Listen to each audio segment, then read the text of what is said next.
आइए उज्जैन के प्रमुख समाचारों की चर्चा करें। हमारा दीपोत्सव पर्व एक संस्कृति, सुसंस्कार तथा राष्ट्रीय और सांप्रदायिक सद्भावना एकता का प्रतीक है। बड़े धूमधाम से मनाया जाता है। सर्व पंथ इस त्यौहार को मनाते हैं। कोई किसी प्रकार का द्वेष ये कुछ भी नहीं होता है और शांतिपूर्वक संपन्न होता है।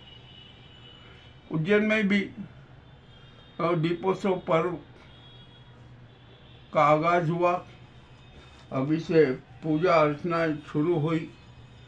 कुछ मुहूर्त में देख रहे हैं, कुछ वो कर रहे हैं और ये पूरा एक समारोह संपन्न हो जाएगा दीपोत्सव पर्व।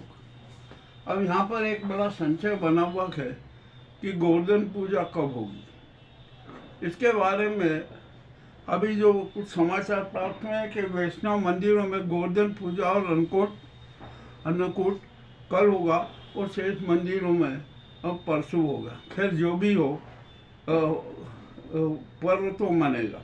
और 23 को भाई दूज होगी। यह हमारे 5-6 दिवसीय दीपोत्सव हुआ, उसका एक संपूर्ण विवरण है। हम यहाँ पर दीपोत्सव पे महंगाई की मार तो पड़ी, इसमें कोई शंका नहीं है। और जनता ने अनमने मन से कुछ भी करके दीपोत्सव की औपचारिकता का निर्वहन किया। ठीक है, दीपोत्सव मन गया, ये सबसे अच्छी बात है। अब आइए यहाँ पर दीपोत्सव पर्व पर जो घटनाएं हुई ना, उनका अब विवरण करना भी क्या करे। दीपोत्सव हो गया, ये हो गया, तो कोई दिक्कत नहीं है। हम जैसा कहते आए थे कि नकली मावा ये और नकली वस्तुओं की भी खुलेआम बिक्री हो रही थी। अभी यहाँ एक गांव है, बदरखा बेरसिया गांव है, वहाँ पर लंबे समय से नकली मावा बनाने का कारखाना चल रहा था। और मज़ेदार बात यह कि जो नकली मावे की सप्लाई उज्जैन में नहीं होती थी, शाजापुर जिले में होती थी। तो सारा मावा वहाँ पर चला जाता था, छापा लगा, पकड़ा, माल भी पकड़ाया, सब कुछ हुआ। अब क्या कर सकते हैं, हुआ ना। यहाँ पर तो हमारे देश में अब धन ही सब कुछ है। विश्वासघात, धोखाधड़ी, टोपेबाजी, मिलावट, ये सब है ना, राष्ट्रीय संस्कृति बन गए हैं, बनते रही है। क्या करें। अभी यार बाइक चोरी की भी एक घटना सामने आई।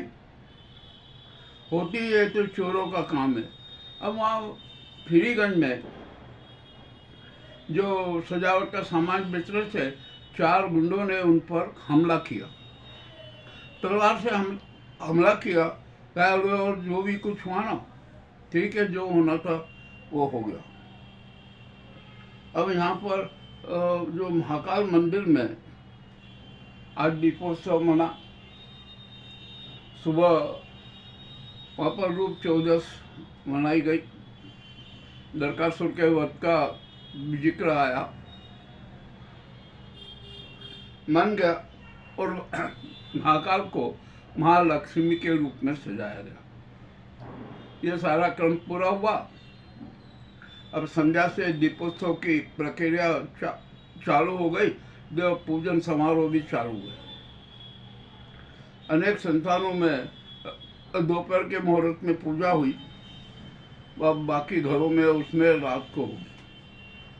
फटाखे लाख महंगे थे, किंतु अच्छा व्यवसाय चमका। और कल तक, शाम तक, रात तक 5 करोड़ से अधिक के फटाखे बिक चुके थे। आज अभी और बिकेगी। और कुल मिलाकर फटाखा का व्यापार तो लगभग 10 करोड़ के रूप में होगा। अब यहाँ पर सीएम डॉक्टर मोहन यादव उज्जैन आए। अनेक स्थानीय कार्यक्रमों में शरीक भी हुए। दीपोत्सव मनाएंगे, दीपोत्सव की बधाई देंगे। भाजपा का दीपावली मिलन समारोह हुआ, उसमें भी शरीक होंगे। और भी कितने कार्यक्रम में शरीक होंगे। और इस प्रकार हमारे शहर में ये दीपोत्सव पर्व मनाया जा रहा है। अब अभी दीपोत्सव के पूजन के बाद एक दूसरे का मिलन समारोह होगा, लोग बधाइयाँ देने जाएंगे, घरों पर में जाएंगे, मिलन समारोह होगा और आपसी जो प्रेम सद्भाव में पारिवारिक इसमें होता है ना, वो झलकेगा। यह है हमारे आज के उज्जैन के महत्वपूर्ण समाचार। अब क्या किया जाए, यहाँ पर उज्जैन में तो बड़ी विचित्र स्थिति बनी हुई है।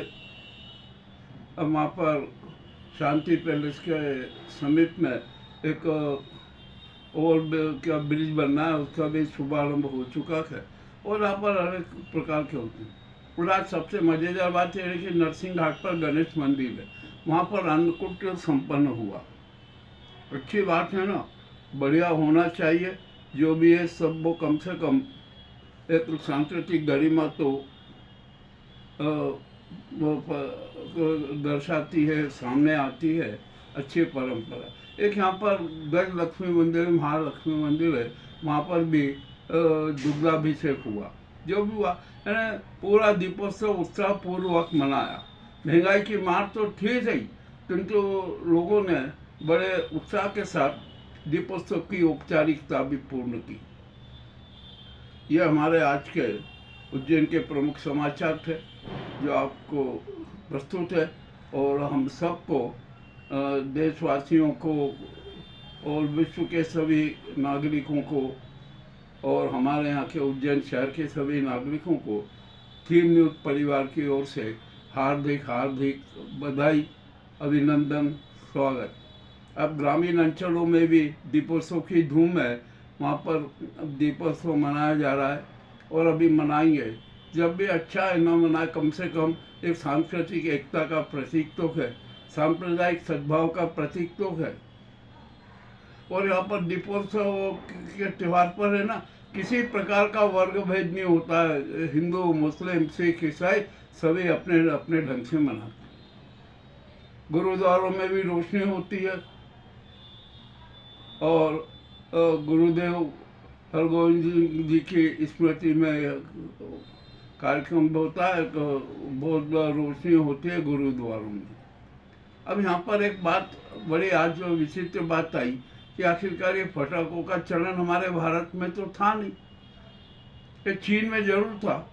और ये मुगल काल में चीन ने ये पटाखे छोड़ने का जो सामान भेजा। मुगल सम्राट अकबर ने लाल किले पे और उस पर शानदार आतिशबाजी की, दीपोत्सव की और आतिशबाजों के लिए संरक्षण स्थल भी बनाया था। तब से यह प्रथा चली है और अब तो यह प्रथा पूरे देश में फैल गई है। ग्रामीण अंचल तक में पटाखे फोड़ने की व्यवस्था की जाती है, पटाखे छोड़े जाते हैं। तो अब क्या ये जो मनुवादी संस्कृति वाले चेहरे हैं ना, क्या ये इस संस्कृति का भी विरोध करेंगे? क्योंकि अब तो ये मुगल कालीन संस्कृति का था, परंतु ऐसा नहीं होगा। अब तो पटाखे फोड़ना भारत की संस्कृति में शरीक हो गया है। अब यहाँ पर कोई ये नहीं देखता कि किसने क्या किया। खैर जो भी हो, खुशी का माहौल है, दीपोत्सव की खुशियाँ हैं और हम सब एक ही संकल्प करें कि हम तिमिर से निकलकर प्रकाश के मार्ग पर चलें। और जो भी हमारे ज्योति पर्व को, हमारे प्रकाश पथ को ध्वंस करना चाहते हैं, विध्वंस करना चाहते हैं, ऐसे विदेशी और स्वदेशी आतंकियों का संहार भी करना जरूरी है। तो ये आतंकी संहार पर्व के रूप में भी अब अगला 2026 का दीपोत्सव मनाना चाहिए। बहुत बहुत धन्यवाद।